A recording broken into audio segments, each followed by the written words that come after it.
is our discussion about Broiler postmortem report.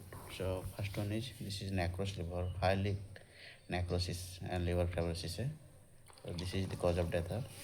Necrosis fibrosis and the all internal organs are congestion and overall infection to be obtained.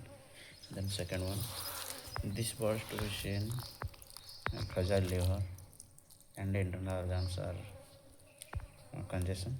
The cause of death is fragile liver.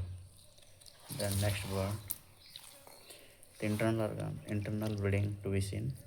This is fragile liver and this cause of death is hematoma. Then next, this word seen, the liver is fibrosis, fragile liver, fibrosis and regress the ova. Then air receptor is to be seen. The cause of death is fibrous liver.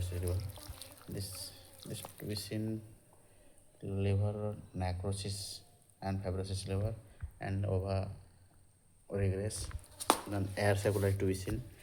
Then next word to be seen, the dehydrated word to be external features. Then this liver to be seen in fibrosis and necrosis liver. Then ova regress. That the worst cause of death is liver fibrosis. Thank you.